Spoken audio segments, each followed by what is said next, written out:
मेरा नाम सोनी है। यह मेरी जिंदगी की एक दुख भरी कहानी है जिसे सुनकर आपकी आंखों में आंसू आ जाएंगे। मैं बंगले में अपनी सहेली अमृता के साथ रहती थी। मेरी उम्र 25 साल थी और मेरे 3 बच्चे थे, 2 बेटे और 1 बेटी। लेकिन मेरी सहेली का कोई औलाद नहीं था। मेरी शादी गांव में हुई थी और ऐसे इंसान से हुई थी जिसे न घर की फिक्र थी और ना ही मेरे बच्चों की। वह अय्यास किस्म का इंसान था और उसे ना ही अपने माँ बाप का ख्याल था और ना ही अपने बीवी बच्चों का। इसलिए मैंने फैसला कर लिया था कि मैं नौकरी करूंगी। मेरी सहेली अमृता जो शहर में रहती थी, मैं उसी के बंगले में काम करती थी और उसी के साथ रहने लगी थी और मैं पिछले 7 सालों से उसके बंगले में रह रही थी, जबकि अमृता की शादी को 8 साल हो चुके थे। इन 8 सालों में उसने ना जाने कितनी कोशिश कर ली थी। बड़े से बड़े डॉक्टर से इलाज करा लिया था और पंडित तांत्रिक बाबा ना जाने किस किस को अपनी परेशानी के बारे में बताया था, फिर भी उसके पास औलाद नहीं आ सकी थी। शायद उसके भाग्य में अभी तक औलाद नहीं थी। मुझे मेरी सहेली बहुत ज़्यादा प्यारी थी। मेरी सहेली अमृता ने लव मैरिज की थी। उसने अपनी शादी के पूरे 1 साल बाद मुझे अपने घर पर रखा था, क्योंकि मेरी शादी पढ़ाई खत्म होने के तुरंत बाद हो गई थी। मैं बहुत गरीब परिवार से थी, फिर भी मेरे बाबा ने मुझे पढ़ाया। मेरे बाबा अमृता के पिताजी का सेवक थे। मैं बचपन से ही अमृता के साथ पड़ी बड़ी थी। जब भी मुझे पैसों की ज़रूरत होती, मेरी सहेली अमृता मुझे पैसे देती। इसी तरह मेरी शादी हो गई। शादी के कुछ दिनों बाद बाबा भी इस दुनिया से जा चुके थे। शादी के बाद भी अमृता मुझसे बातें करती। मैं उसे अपनी सारी परेशानी बताती थी। अमृता कहती थी, तुम फिक्र मत करो, मेरी शादी के बाद तुझे मैं अपने साथ ही रख लूँगी। तुम मेरे बंगले में काम कर सकती हो। अमृता अपनी हर अच्छी बुरी बात मुझसे शेयर करती थी। मुझसे उसका दुख देखा नहीं जाता था। मेरे विराज को भी बच्चे बहुत अच्छे लगते थे। उनका कहना था कि चाहे कुछ भी हो जाए, उन्हें तो बच्चा ही चाहिए। दोनों पति पत्नी के बीच इतनी ज़्यादा मोहब्बत थी, लेकिन अमृता के बच्चा न होने की वजह से विराज उनसे खफा खफा से रहने लगे थे और उनका कहना था कि मुझे तो सिर्फ बच्चा ही चाहिए, कुछ भी करके मुझे अपना खून चाहिए। मैं अपने माता पिता का इकलौता बेटा था। मेरे माता पिता के मरने के बाद मैं अपनी पीढ़ी को यहाँ तक लेकर आया हूँ। मैं चाहता हूँ कि मेरा भी अपना बच्चा हो और वो मेरे खानदान को आगे बढ़ाए। लेकिन अगर मेरा कोई बच्चा नहीं हुआ तो मेरा तो कोई खानदान ही नहीं बन सकेगा। मेरी पीढ़ी तो बस यही तक खत्म हो जाएगी। विराज को भी अपनी जायदाद का वारिस चाहिए था। काफ़ी लोगों ने उन्हें यह भी सजेशन दिया था कि वो बच्चा अडॉप्ट कर ले, लेकिन विराज का कहना था कि अपना खून तो अपना ही होता है और पराया पराया ही होता है। विराज की जिद थी कि उन्हें तो अपना ही खून चाहिए था। अमृता ने हर तरह से कोशिश करके देख ली थी, लेकिन फिर भी वो प्रेग्नेंट नहीं हो पा रही थी। वो इस बात से बहुत ज़्यादा परेशान रहने लगी थी। उसने जादू टोना भी करवा लिया था। सारी कोशिशों से नाकाम होकर अमृता खामोश होकर बैठ गई थी और विराज का कहना था कि अगर उनको उनका वारिस नहीं मिला तो वह दूसरी शादी कर लेंगे। अमृता तो विराज से बहुत प्यार करती थी। वो नहीं चाहती थी कि उनके पति उनकी आंखों के सामने कोई दूसरी औरत लाकर रख दे। ऐसा तो विराज भी नहीं चाहते थे, लेकिन वह भी मजबूर थे। इस सारे मामले में मैंने अमृता की बहुत मदद की थी। वो जिस भी तांत्रिक बाबा के पास जाती थी, मुझे अपने साथ लेकर जाती थी। इस मदद का आज तक मुझे बहुत फ़ायदा मिला था, लेकिन इस बार तो विराज ने दूसरी शादी करने का पक्का इरादा कर लिया था और उन्होंने कहा था कि वो किसी भी हाल में अपने डिसीजन नहीं बदलेंगे, क्योंकि इससे पहले भी विराज अमृता से जिद कर बैठे थे कि उन्हें अपने बच्चे की खातिर दूसरी शादी करनी ही होगी। लेकिन प्यार वह हमेशा अमृता से ही करेंगे। अमृता उनकी बात सुनकर बहुत ज़्यादा उदास हो जाती थी और अमृता की आंखों में विराज कभी आंसू नहीं देख सकते थे। हर बार विराज अमृता के आंसू देखकर अपने आप को दूसरी शादी करने से रोक लिया करते थे, जबकि वो अमृता को पूरा भरोसा दिलाते थे कि जो वैल्यू उनके दिल में अमृता की है, उनकी जगह वह कभी उस दूसरी पत्नी को नहीं देंगे।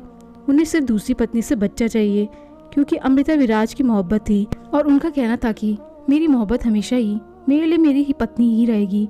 अब तो अमृता की जान पर भी बनाई थी। अब तो कोई जादू टोना भी काम नहीं करने वाला था। विराज ने फैसला कर लिया था, सो कर लिया था।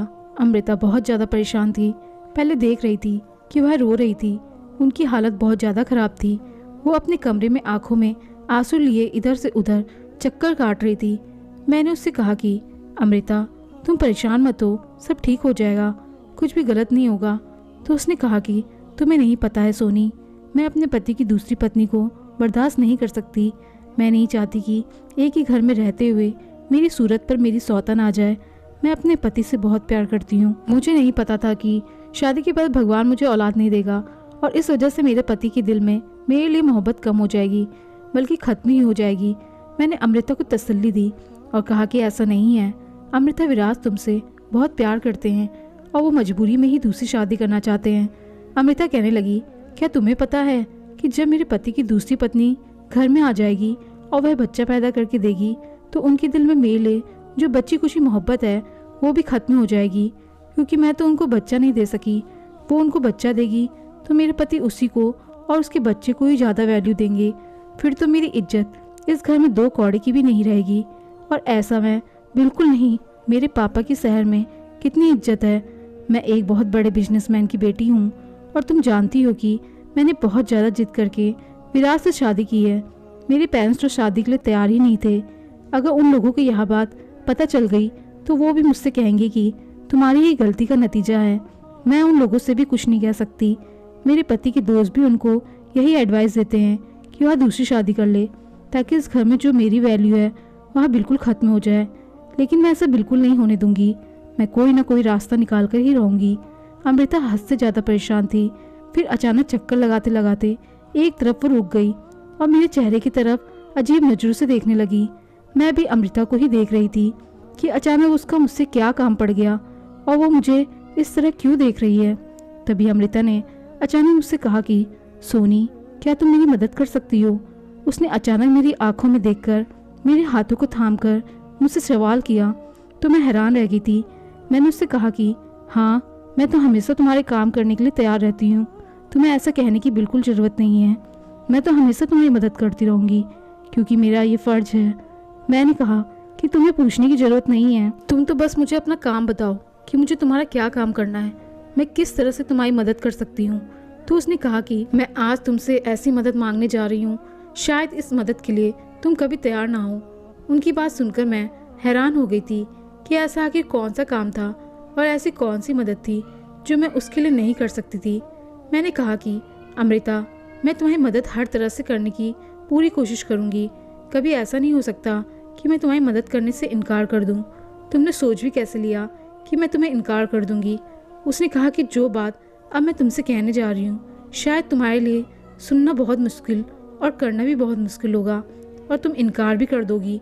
उसकी बात सुनकर मुझे सच में बड़ी हैरानी हुई थी कि आखिर ऐसी कौन सी मदद थी जो वो मुझसे चाहती थी। लेकिन अगले ही पल उसने मेरी आंखों में देखकर मुझसे ऐसी मदद मांग ली थी जिसे सुनकर मेरे पैरों तले से ज़मीन निकल गई थी। अमृता की बात सुनकर एक पल के लिए शॉक्ड रह गई थी। वो मेरे चेहरे के एक्सप्रेशन देख रही थी और समझ गई थी कि मैं कंफ्यूज हो गई हूँ। फिर मेरी तरफ देखकर कहने लगी, मैं जानती थी कि तुम मेरी मदद नहीं करोगी इस मामले में, क्योंकि यह काम बहुत मुश्किल है और कोई भी औरत इस काम को इतनी आसानी से नहीं करेगी। फिर मैंने कहा कि अमृता, ऐसा कैसे हो सकता है? मैं इतना बड़ा काम कैसे कर सकती हूँ, वो भी किसी को बिना बताए? और इस काम से जितना नुकसान मुझे होगा उससे कहीं ज़्यादा तुम्हें होगा। मैं तुम्हारी मदद कर दूंगी। लेकिन मैं सोच में पड़ गई थी। मुझे देखकर अमृता ने कहा कि तुम मेरी मदद करोगी तो मैं तुम्हें इसकी भारी कीमत दूंगी। मैं तुम्हें अपने इस काम के बदले पूरे 80 लाख रुपए दूंगी। 80 लाख की रकम के बारे में सुनकर तो मेरे होश ही उड़ गए थे। मैंने कभी ज़िंदगी में इतने ज़्यादा पैसे नहीं देखे थे। मेरी आंखों के सामने 80 लाख रुपए लहराने लगे थे, क्योंकि मैं बहुत ज़्यादा गरीब थी। मेरी शादी भी गरीब आदमी के साथ हुई थी। मेरा पति, सास, ससुर सभी गाँव में मेरे बच्चों के साथ रहते थे और मैं यहाँ शहर में अमृता के घर में नौकरी करती थी। मैं यहाँ के काम करने के बाद हर महीने अपने पति को पैसे भेज दिया करती थी। आधे पैसे वह अपनी माँ को घर चलाने के लिए और बच्चों की ज़रूरत के लिए दे देता था। मेरी सास बच्चों को संभाल लिया करती थी और आधे पैसे वह अयासी में उड़ा देता था। और उसने ना जाने कई लाख रुपए कर्ज लिया हुआ था। यह 80 लाख रुपए हमारे बहुत काम आने वाले थे। यह रकम तो बहुत बड़ी थी, रकम बहुत ज़्यादा, और काम बिल्कुल आसान था। मुझे इससे कोई फ़र्क नहीं पड़ता था, लेकिन मुझे डर था कि मेरा पति इस काम के लिए मुझे परमिशन देगा भी या नहीं। वैसे मुझे पूरी उम्मीद थी कि मेरा पति जब 80 लाख रुपए की रकम के बारे में सुनेगा तो फ़ौरन ही इस काम के लिए तैयार हो जाएगा। यही सोचते हुए मैं फ़ौरन अमृता का काम करने के लिए तैयार हो गई थी। मैंने कहा कि मैं तुम्हारी मदद करने के लिए तैयार हूँ, लेकिन तुम्हें इस काम के लिए विराज को भी तैयार करना होगा। फिर मैंने अमृता से कहा कि इस बारे में अगर किसी बाहर वाले को पता चल गया तो तुम्हें पता है कि कितनी बुरी बुरी बातें बनाएंगे और तुम्हारा और तुम्हारे पति का रेपुटेशन पर भी फर्क पड़ेगा। और तो और सबसे बड़ी बात यह है कि विराज इस काम के लिए राजी हो जाएंगे। अमृता कहने लगी, जब मेरे पति दूसरी शादी करने के लिए तैयार हैं तो इस काम के लिए तो बहुत आसानी से तैयार हो जाएंगे। तुम्हें पता है कि मैं यह बात अपने दिल पर पत्थर रखकर कर रही हूँ। मैंने कहा, अमृता तुम एक बार विराज से बात कर लो, उसके बाद हम इस काम की शुरुआत करेंगे। यह बहुत बड़ा काम है और बहुत रिस्की काम है, तुम सोच समझ लो।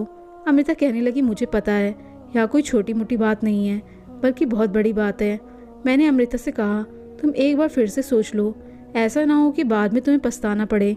अमृता ने कहा, बड़ी मुश्किल से फैसला किया है और अब मैं अपने फैसले से मुकरने वाली नहीं हूँ। तुम मेरी फिक्र मत करो, मैं खुद पर कंट्रोल कर लूँगी। बस तुम मेरी मदद करने के लिए तैयार हो जाओ, ऐसा ना हो कि सब कुछ खत्म हो जाए। अमृता अपने इरादे की पक्की थी, उसने इरादा कर लिया था और वह पीछे हटने वालों में से नहीं थी। उसने कहा कि वह सारी ज़िंदगी के लिए सौतन बर्दाश्त नहीं कर सकती, लेकिन एक रात के लिए परेशानी से जरूर गुजर सकती हूँ, इसलिए उसे यह सब करना ही होगा। मैंने भी अपने दिल पर पक्का कर लिया था। यह काम मेरे लिए भी बहुत बड़ा था। पहले तो मुझे अपने पति से परमिशन लेनी थी, उसके बाद मुझे इस काम को अंजाम देना था। यह काम सच में दिल दहला देने वाला था। अगर मेरे पति ने मुझे इजाज़त दे दी तो मैं हर तरह से अमृता की मदद करने के लिए तैयार हूँ और जितना हो सकता है लोगों से हमें इस बात को छुपाकर ही इस काम को अंजाम देना होगा, क्योंकि लोगों के सामने अगर विराज और अमृता की पोल खुल जाएगी तो लोग उन्हें गलत समझेंगे। वैसे मुझे विराज से भी डर लग रहा था, क्योंकि विराज गुस्से के बहुत तेज थे। वो अमृता से बहुत प्यार करते थे, लेकिन जब उन्हें पता चलेगा कि अमृता ने इस तरह का प्लान बनाया है तो ना जाने उनका क्या रिएक्शन होगा। मैंने अपने पति को फ़ोन कर दिया था और अमृता को विराज ने आने का इंतज़ार था। दरअसल हमारा प्लान यह था कि अमृता ने कहा था कि तुम मेरे पति का बच्चा पैदा करके मुझे दोगी, क्योंकि मैं ज़िंदगी भर की सौतन तो बर्दाश्त नहीं कर सकती, लेकिन एक दिन के लिए अपने पति को किसी दूसरी औरत के साथ सिर्फ बच्चे की खातिर बर्दाश्त करने में कोई हर्ज नहीं। सिर्फ एक रात की ही तो बात है। अमृता ने कहा था कि तुम मेरे पति के साथ एक रात गुजारोगी और मेरे बच्चे को पैदा करोगी। बच्चा पैदा हो जाने के बाद हमारा बच्चा हमें वापस कर दोगी। उसके बदले मैं तुम्हें 80 लाख रुपए दूंगी। मुझे इस काम से कोई प्रॉब्लम नहीं थी, क्योंकि मेरे पास तो पहले से ही 3 बच्चे थे, 2 बेटे थे और 1 बेटी थी। भगवान ने मुझे बेटा और बेटी दोनों दिए थे, इसलिए अब मुझे किसी बच्चे की ख्वाहिश नहीं थी। और विराज को तो वैसे भी उनका अपना बच्चा ही चाहिए था, वरना मैं अमृता को अपना एक बच्चा देने के लिए तैयार थी, लेकिन विराज को अपना खून चाहिए था। अगर वो काम किसी और से कहते तो उनकी रेपुटेशन पर फर्क पड़ सकता था। मैं उनके घर में रहती थी और उनकी परेशानी को अच्छी तरह समझती थी, इसलिए उन्होंने यह काम मुझे करने के लिए कहा था। लेकिन एक औरत के लिए यह काम बहुत मुश्किल है कि वो अपने पति के साथ किसी दूसरी औरत को बर्दाश्त करे। यह भी अमृता की बहुत बड़ी मजबूरी थी, लेकिन अमृता ने इस काम के साथ साथ मुझे शर्त भी बताई थी। कहा था कि सोनी मुझे माफ़ कर देना, मर्द की फितरत कभी भी बदल सकती है, इसलिए मैं तुम्हें एक बात कह रही हूँ कि बच्चा पैदा हो जाने के बाद तुम अपने गाँव अपने पति के पास चली जाना। उसके बाद हम तुम्हें अपने घर में नौकरी पर नहीं रख सकते। मुझे अमृता की बात बहुत बुरी लगी थी। मैंने उससे कहा था कि फिर मैं कहाँ काम करने जाऊँगी और मेरे घर का गुजारा कैसे चलेगा। अमृता ने कहा कि 80 लाख रुपए मिल जाने के बाद तो तुम्हें नौकरी करने की ज़रूरत ही नहीं है, और दूसरी बात ये कि अगर फिर भी तुम्हें दिक्कत हुई तो मेरा नंबर तुम्हारे पास है, तुम मुझे कॉल कर सकती हो। तुम्हें जितने भी पैसे की ज़रूरत होगी मैं तुम्हें देती रहूँगी, क्योंकि मैं तुम्हारी सारी ज़िंदगी की एहसानमंद हो जाऊँगी, इसलिए सारी ज़िंदगी तुम्हारी मदद भी करती रहूँगी। अमृता की बात सुनकर मैं बहुत खुश हो गई थी। मैंने अपने पति को कॉल लगाई और उसकी ये सारी बात बता दी। पहले तो मेरे पति को इस बात का गुस्सा भी आया, क्योंकि मर्द है, जाहिर सी बात है कोई भी मर्द अपनी पत्नी को दूसरे मर्द के हवाले नहीं कर सकता। लेकिन मेरा पति लालची आदमी था, उसका दिमाग भी थोड़ा गलत हरकतों में फंसा हुआ था। मेरी बेटी थी, वह अपने दोनों भाइयों का ख्याल रखती थी और खाना वगैरह बना लिया करती थी। मैं जो पैसे यहाँ से भेजती थी मेरा पति उन्हें दोनों हाथों से लुटाता था, और उसने काम करना तो बिल्कुल छोड़ दिया था, सिर्फ मेरे पैसों से अय्यासी करता था। पहले वह किसान था और मेहनत मजदूरी से पैसे कमाता था, पर मैंने बहुत बड़ी गलती कर दी थी कि मैंने नौकरी करना शुरू कर दिया। 80 लाख रुपए की रकम के बारे में सुनकर मेरे पति ने मुझे फ़ौरन परमिशन दे दी थी और उसने कहा था कि उसे कोई ऐतराज़ नहीं है, उसे तो सिर्फ पैसों से मतलब है। मैंने जब अमृता को बताया कि मेरा पति राजी हो गया है तो अमृता बहुत खुश हो गई थी और अमृता ने जब मुझे यह बताया कि उनके पति भी खुश हो गए हैं, पहले तो वह भी थोड़ी नखरे कर दिखा रहे थे, लेकिन उन्हें भी औलाद चाहिए थी और अपना ही खून चाहिए था, इसलिए वह भी इस काम के लिए तैयार हो गए थे। रात होते ही अमृता ने मुझे अपने कमरे में भेज दिया। आज मैंने अमृता की आंखों में आंसू देखे थे। आज उसे इस तरह से तड़पते हुए देखा था जैसे कोई मछली बिन पानी के तड़पती है। कभी कभी औरत मजबूर हो जाती है कि उसे जो नहीं करना होता, मजबूरी की वजह से वो भी करना पड़ जाता है।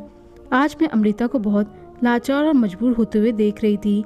उसने मुझे गले से लगाया और कहा कि मुझे निराश मत करना, जिस इरादे से मैं तुम्हें भेज रही हूँ, भगवान करे मेरा इरादा पूरा हो जाए और मेरे पति को औलाद मिल जाए ताकि मेरे बच्चे की कमी पूरी हो जाए और मेरा पति भी मुझसे अलग ना हो। मैं विराज के साथ उसके कमरे में चली गई। अमृता के लिए यह रात कांटों पर गुजरी थी। जैसा हमने सोचा था वैसा ही हुआ था। हमें ज़्यादा इंतजार करने की ज़रूरत नहीं पड़ी थी और जल्दी ही मेरी तबीयत पहले दिनों से ख़राब रहने लगी थी। अमृता ने मुझे शहर की सबसे अच्छी डॉक्टर के यहाँ दिखाया था। डॉक्टर ने मुझे गुड न्यूज़ सुना दी थी तो अमृता और विराज बहुत ज़्यादा खुश हो गए थे। अमृता से ज़्यादा तो विराज खुश थे। उनकी तो खुशी का ठिकाना ही नहीं था। पहली कामयाबी तो हमें मिल चुकी थी। भगवान ने हमें ज़्यादा इंतजार नहीं करवाया था। मेरी आंखों के सामने 80 लाख रुपए की रकम थी और उधर मैंने नोटिस किया था कि विराज अमृता भी बहुत ज़्यादा खुश थे। उन दोनों की आंखों के सामने बच्चा घूम रहा था। अपने सारे रिश्तेदारों के सामने विराज ने खबर फैला दी थी कि अमृता प्रेग्नेंट है, क्योंकि किसी को भी नहीं बताना था कि यह बच्चा अमृता की कोख से नहीं बल्कि मेरी कोख से जन्म लेगा। विराज के सारे रिश्तेदार भी बहुत खुश हो गए थे, क्योंकि विराज भी नहीं चाहते थे कि वह दूसरी शादी करे, तो मजबूर होकर ऐसा करने की कोशिश कर रहे थे। अगर विराज को दूसरी शादी करनी होती तो वह काफी सालों पहले ही कर चुके होते। लोग तो बच्चा ना हो तो 2-3 साल के बाद ही दूसरी शादी तैयारी शुरू कर देते हैं। विराज तो फिर इतने अमीर थे, कोई भी औरत उनसे आसानी से शादी कर लेती। अब उन दोनों की ने राहत की सांस ली थी, क्योंकि अब उनकी सालों पुरानी तमन्ना पूरी होने वाली थी। विराज की खुशी देखकर तो मुझे एक लम्हे के लिए घबराहट हो गई थी। शुरू में मुझे लगा कि सब अच्छे से ही हो जाएगा, लेकिन पता नहीं क्यों जैसे जैसे दिन गुजरते जा रहे थे मेरी घबराहट बढ़ती चली जा रही थी। मैं परेशान थी और विराज और अमृता अपने बच्चे के आने के सपने देख रहे थे। वो दोनों पति पत्नी मेरा बहुत ख्याल रख रहे थे। मुझे बहुत अच्छा लग रहा था कि मैं उनके घर में रह रही थी और इतने सालों से मैं और लोगों की सेवा कर रही थी। आज भगवान ने वो वक्त ला दिया कि दोनों पति पत्नी मेरी इस तरह से सेवा कर रहे थे जैसे मैं इस घर की रानी हूँ और ये मेरे नौकर हैं। लेकिन हमारे लिए एक नई मुसीबत आ गई थी। अमृता के रिश्तेदारों को जब पता चला कि वह प्रेग्नेंट है तो काफ़ी सारे लोग उनसे मिलने के लिए आ रहे थे और उनसे न जाने किस किस तरह के सवाल कर रहे थे। अमृता तो प्रेग्नेंट नहीं हुई थी, इसलिए उनके पास हर सवाल का जवाब नहीं होता था। वो कंफ्यूज हो जाती थी। विराज ने कहा कि हमारे बंगले में रहना ठीक नहीं है, यहाँ पर कोई ना कोई आता जाता रहता है और अमृता की प्रेगनेंसी का तो किसी को यकीन ही नहीं आ रहा था। विराज ने कहा कि ऐसा ना हो कि लोगों को गड़बड़ का एहसास होने लगे। इतने मेहमानों के आने की वजह से अमृता और मुझे, हम दोनों को ही परेशानी का सामना करना पड़ रहा था, क्योंकि अमृता को आराम करना होता था और मुझे घर का सारा काम करना पड़ जाता था। इसलिए मैंने अमृता को एडवाइस दी कि हम उनके दूसरे शहर में बने हुए रिजॉर्ट में रहने के लिए चले जाते हैं। वहाँ पर हम आराम से वक्त गुजार लेंगे और विराज अपने रिश्तेदारों को बता देंगे कि अमृता अपने मायके में जाकर रह रही है। इस तरह से कोई भी रिजॉर्ट में नहीं आएगा और हम लोग वहाँ पर आसानी से टाइम पूरा कर लेंगे। विराज को भी मेरा ये आइडिया अच्छा लगा था। विराज ने अपने रिजॉर्ट में मुझे और अमृता को शिफ्ट करवा दिया था। इस रिजॉर्ट में कोई नहीं था हमारे साथ। विराज ने चौकीदार और एक नौकरानी को भेज दिया था हमारा ख्याल रखने के लिए, क्योंकि मैं अभी तक कोई काम नहीं कर रही थी। उधर बंगले में अगर कोई मेहमान आ जाता तो मुझे काम करना पड़ जाता था ताकि किसी को हम पर शक ना हो। इस रिजॉर्ट में हमारी ज़रूरत की हर चीज़ विराज ने मौजूद करवा दी थी। हम इस रिजॉर्ट में आने के बाद बहुत सुकून से थे और अमृता मेरा बहुत ज़्यादा ख्याल रखती थी। कुदरत का करिश्मा भी बड़ा अजीब होता है। जिनसे मैं मांगती थी आज वो मुझसे औलाद मांगने के लिए तरसी जा रही थी। अमृता बहुत अच्छी और मेहरबान लड़की थी। मैं सोचती थी कि अमृता तो इतनी अच्छी है, फिर उनके साथ अच्छा क्यों नहीं हुआ? क्या सच में अच्छे लोगों के साथ अच्छा नहीं होता है? फिलहाल वक्त गुजरता चला गया और मुझे अजीब अजीब तरह के ख्याल आने लगे थे। हफ्ते महीनों में बदल गया। मेरा बच्चा मेरे पेट में लात मारने लगा था। पहली बार जब उसने मेरे पेट में हरकत करनी शुरू की थी तो मुझे अजीब सा एहसास महसूस हुआ था। आधी रात को अचानक मेरी आँख खुल गई और मैं उठकर बैठ गई थी। मैंने अपने पेट पर जैसे ही हाथ फेरा, अंधेरे में मुझे कुछ अजीब सा महसूस हुआ था। मुझे महसूस हुआ कि मेरा बच्चा मुझे पुकार रहा है, मुझसे कह रहा है कि माँ, मैं आपका बच्चा हूँ, मुझे किसी को मत दो, मैं तुम्हारा हूँ, मुझे अपने साथ रखो। इसी तरह के मुझे हर रोज़ सपने आने लगे थे। सारी सारी रात में जागकर गुजारने लगी थी और ज़्यादा जागने की वजह से मेरे अंदर वीकनेस होने लगी थी। मेरा दिल धीरे धीरे बदलने लगा था, क्योंकि अब हर रात मेरे साथ ऐसा ही होता था। रातों को मेरा दिल ही नहीं, मेरे दिल के साथ साथ मेरी नीयत बदल रही थी। मैं परेशान थी। मुझे 80 लाख रुपए झूठे और बेकार लग रहे थे। मुझे लग रहा था कि 3 बच्चे होने के बाद मुझे अब और बच्चों की चाहत नहीं होगी। मेरे लिए पैसा जरूरी था, बच्चे नहीं।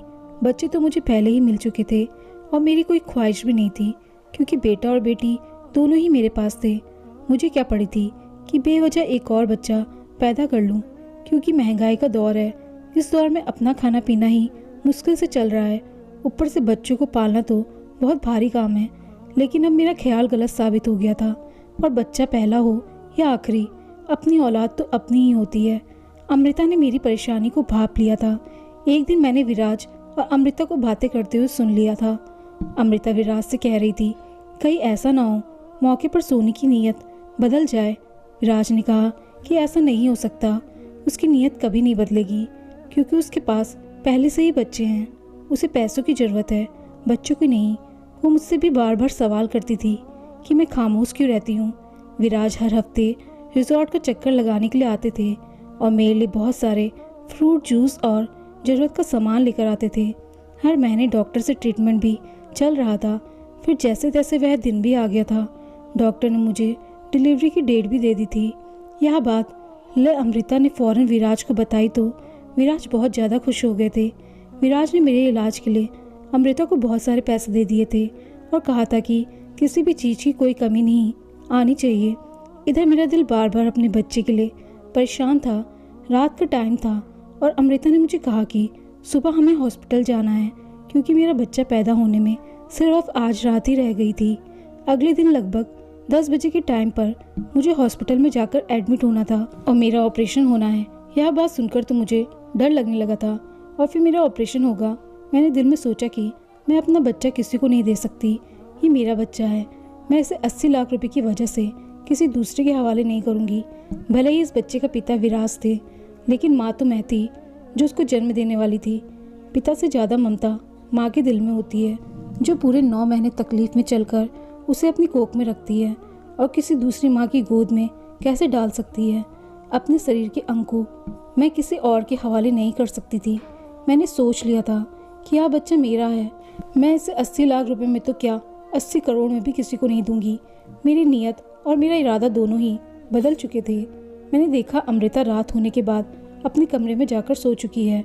मैंने जल्दी से अपना सामान पैक किया और चुपके से वहाँ से भाग गई थी। मुझे तकलीफ भी होनी शुरू हो गई थी, क्योंकि मेरी डिलीवरी का वक्त हो चुका था। मैं जल्दी से निकल आई और मैंने रात वाली बस पकड़ी और बस में सवार हो गई। मुझे लग रहा था मैं ज़्यादा बर्दाश्त नहीं कर सकती। मैंने कभी ऑपरेशन नहीं करवाया था, क्योंकि मेरे तीनों बच्चे नॉर्मल पैदा हुए थे। मुझे इस दर्द की आदत हो चुकी थी। मैं अमृता और विराज को बहुत बड़ा धोखा देकर वहाँ से भाग निकल गई थी, क्योंकि मुझे अपना बच्चा चाहिए था और मैं इसे किसी और को नहीं दे सकती थी।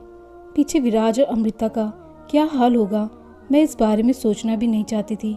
मुझे सिर्फ ख्याल था तो अपने बच्चे का, जिसे बचाना मेरी जिम्मेदारी थी। लगभग 6 घंटे का सफ़र तय करने के बाद मैं अपने गांव पहुंच गई थी, लेकिन अब मुझे दर्द तेज़ी से शुरू हो गया था। मैं अपने घर नहीं गई थी, क्योंकि मेरा पति तो वहाँ पर 80 लाख रुपए की उम्मीद लगाए बैठा हुआ था। मेरे पति का बहुत सारा कर्जा था और इन 9 महीनों में उसने 80 लाख रुपए के ना जाने कितने सपने देख लिए थे। अगर मैं उसके पास चली गई तो मुझे उम्मीद थी कि वो मुझे वापस अमृता के पास ले जाएगा और उनसे पूरे पैसे हासिल कर लेगा। मेरा पति तो पहले ही बहुत लालची इंसान था, जो अपनी पत्नी को दूसरे मर्द के साथ 80 लाख रुपए के लिए बर्दाश्त कर सकता है, वह कभी उसकी ममता को नहीं समझ सकता। और 80 लाख रुपए के बारे में सुनकर जितना वो खुश हुआ था, उसकी खुशी को मैं शब्दों में बयान नहीं कर सकती थी। सारा दिन वो सोचता रहता था कि जब 80 लाख रुपए आ जाएंगे तो मैं ये करूँगा, वो करूँगा, यहाँ लाऊंगा, और ना जाने किस किस तरह की बातें किया करता था। उसे अपनी पत्नी और बच्चों से ज़्यादा पैसों से प्यार था। मैं गांव के खास दाई सगुनी के पास चली गई थी। मेरी बाकी के बच्चे भी उसी औरत ने पैदा किए थे। मैं सगुनी के घर पर गई और जोर जोर से दरवाज़ा बजाया। गर्मियों की रात थी। मैं रात के 2 बजे के टाइम पर वहाँ से रवाना हुई थी और अभी सुबह 8 बजने वाले थे। गर्मियों में तो सब लोग जल्दी ही सोकर उठ जाते हैं। दाई डॉक्टर्स को तो आदत होती है, कभी भी उनके पास पेशेंट जाए उसको हैंडल कर लेती हैं। दाई ने जैसे ही दरवाज़ा खोलकर मुझे देखा तो बड़ी हैरान हो गई थी और कहने लगी कि अब की बार तुम शुरुआत की ही दिनों में मेरे पास नहीं आई हो। तुम्हारे बच्चे तो काफ़ी बड़े हो गए। तुमने काफ़ी सालों बाद बच्चे की पैदाइश के बारे में सोचा। मैंने कहा शायद भगवान की यही मर्जी थी। यहाँ कहकर मैं खामोश हो गई थी। मुझसे और ज़्यादा बातें कर रही थी। मैंने उससे कहा कि ज़्यादा बातों का टाइम नहीं है, मुझे दर्द हो रहा है, मेरी डिलीवरी का टाइम आ गया है, इसलिए मैं आपके पास आई हूँ। मुझे मेरा बच्चा सही सलामत चाहिए। जल्दी मुझे मेरा बच्चा डिलीवरी करके दे दो। मुझे बस यही परेशानी हो रही थी कि कहीं विराज के आदमी यहाँ पर ना आ जाए और मुझसे मेरा बच्चा ना छीन ले। मुझे जल्दी से जल्दी अपना बच्चा यहाँ से लेकर कहीं दूर जाना होगा। मुझे विराज और अमृता सिरदर्द लग रहा था और यहाँ भी डर लग रहा था कि कहीं मेरा पति लालच में आकर यहाँ बच्चा अमृता को पहुँचा देगा। इसलिए मैं अपने घर भी वापस नहीं जाऊँगी। डर और परेशानी की वजह से मेरा बुरा हाल हो रहा था। मैंने यहाँ तक नहीं सोचा था कि पीछे विराज और अमृता का क्या हाल होगा जब उन्हें पता चलेगा कि मैं रातों रात उनके घर से भाग गई हूँ।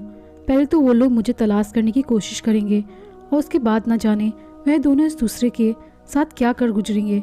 फिलहाल मुझे दर्द शुरू हो चुके थे और मेरी डिलीवरी सगुनी करवा रही थी। लगभग 1 घंटे की मेहनत के बाद मेरा बच्चा इस दुनिया में आ गया था। मेरी तो खुशी का कोई ठिकाना ही नहीं था। मैंने सोच लिया था कि मैं जल्द से जल्द अपने बच्चे को उठाकर यहाँ से कहीं दूर चली जाऊँगी, यहाँ से बिल्कुल गायब हो जाऊँगी, ताकि मेरे बारे में किसी को कुछ पता ना चल सके।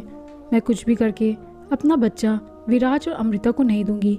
मैंने ये तक नहीं सोचा था कि वो अमृता जो मेरी सहेली थी, जिसने सारी ज़िंदगी मुझ पर एहसान किए हुए थे, मैं खुद का बच्चा भी उसे देना चाहती थी। फिर मुझे ऐसा क्या हो गया? मैंने उन दोनों पति पत्नी का नमक खाया था। उन्होंने मुझे खाना दिया, मुझे पहनने के लिए कपड़े दिए और मुझे रहने की जगह दी। अगर वो यहाँ सब ना देती तो हमारे पास खाने के लिए कुछ भी नहीं होता। मैंने अमृता की किसी अच्छी बात को याद नहीं किया और उन दोनों को बच्चे का सपना दिखाकर अचानक उनकी आंखों से उनके सारे सपने छीन लिए। जब वादा पूरा होने का टाइम आया तो मैंने उन्हें बेवकूफ़ बना दिया। मुझे नहीं पता था कि एक माँ इतनी खुदगर्ज होती है जितनी मैं हो गई थी। मैंने उन दोनों पति पत्नी की फीलिंग्स की कदर भी नहीं की थी। दोनों ने ही मुझ पर भरोसा किया था। मैं अपने बच्चे को लेकर बहुत दूर चली गई थी। यह छोटा सा गांव था जहाँ पर बहुत कम लोग रहते थे। यहाँ पर मैंने पुरानी सी झोपड़ी में अपना बसेरा कर लिया था और अपने बच्चे की परवरिश करने लगी थी। शायद मुझे मेरे पति और विराज अमृता ने ढूंढने की बहुत कोशिश की थी, लेकिन मैं इतनी दूर जा चुकी थी जहाँ के बारे में लोगों को कुछ पता ही नहीं चला। यहाँ पर भी मैंने लोगों के घरों में काम करना शुरू कर लिया था और मैं अपने बच्चे को कम कमाई में ही पाल रही थी। लेकिन शायद मुझे मेरे किए की सज़ा मिलनी थी, क्योंकि मैंने उन दोनों पति पत्नी का दिल दुखाया था।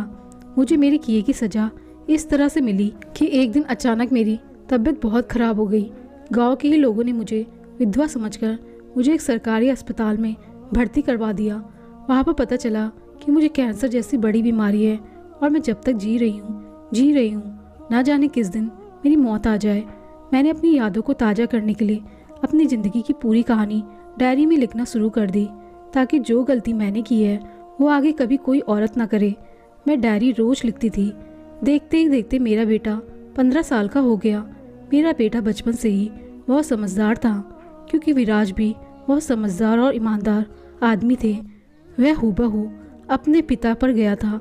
भगवान ने मेरे बेटे की परवरिश करने के लिए शायद मुझे 15 साल तक जिंदा रख लिया था। एक दिन ना जाने कैसे मेरे बेटे के हाथ में वो डायरी लग गई।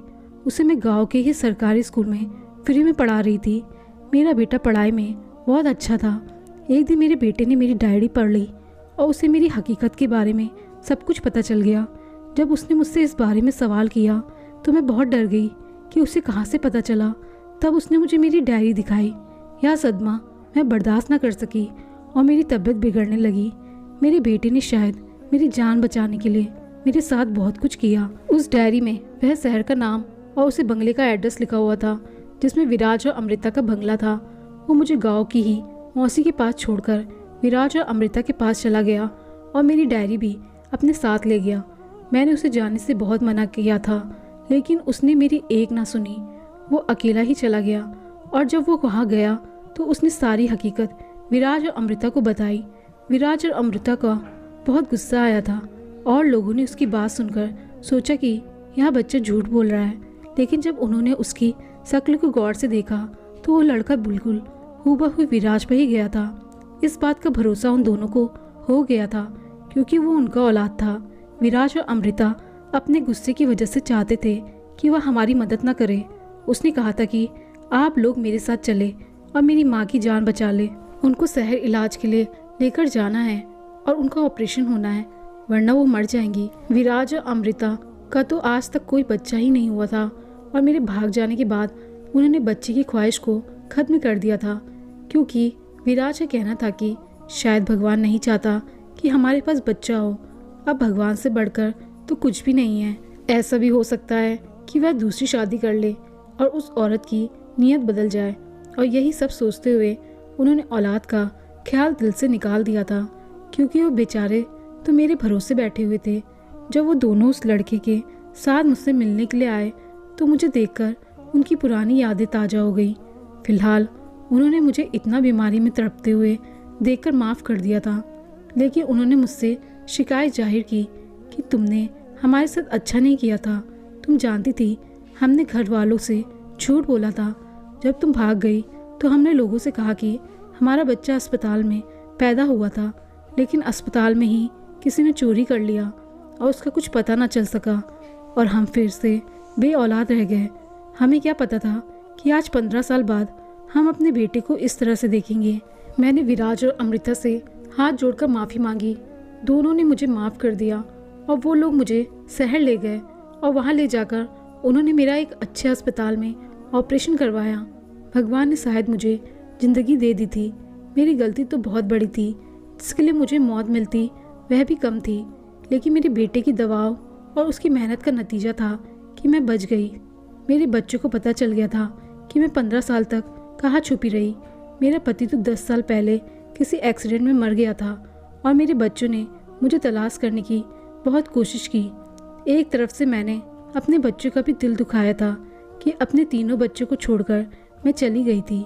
मेरे तीनों बच्चे जवान हो गए थे और इधर जो विराज का बेटा था 15 साल तक वो विराज और अमृता से दूर रहा।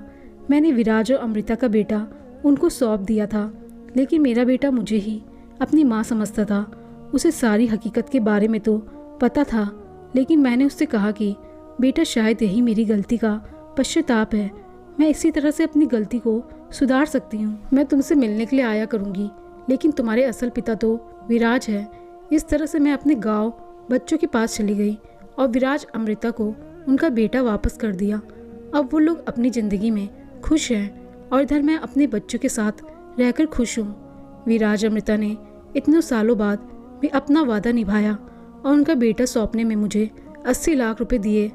मुझे 80 लाख रुपए की कोई ज़रूरत नहीं थी लेकिन उन्होंने कहा कि अब तुम्हारा पति भी कमाने वाला नहीं है, यहाँ पैसा रख लो, तुम्हारे काम आएंगे। मुझे अफसोस हो रहा था कि भले पति पत्नी के साथ मैंने बहुत गलत किया था लेकिन मुझे अपने छोटे बेटे की याद अभी भी सताती है। जब मुझे उसकी याद आती है तो मैं उससे मिलने के लिए चली जाती हूँ। विराज अमृता ने लोगों को बताया है कि उनका वही बेटा है जो अस्पताल में चोरी हो गया था और अब 15 साल बाद उनको मिल गया। मेरे बेटे ने विराज और अमृता को अपने माता पिता मान लिया था और वो उनके साथ उनके घर में बहुत खुश है। दोस्तों, आपको कहानी पसंद आई हो तो लाइक शेयर और कमेंट जरूर करें और चैनल पर नए आए हैं तो चैनल को सब्सक्राइब करना ना भूलें। धन्यवाद।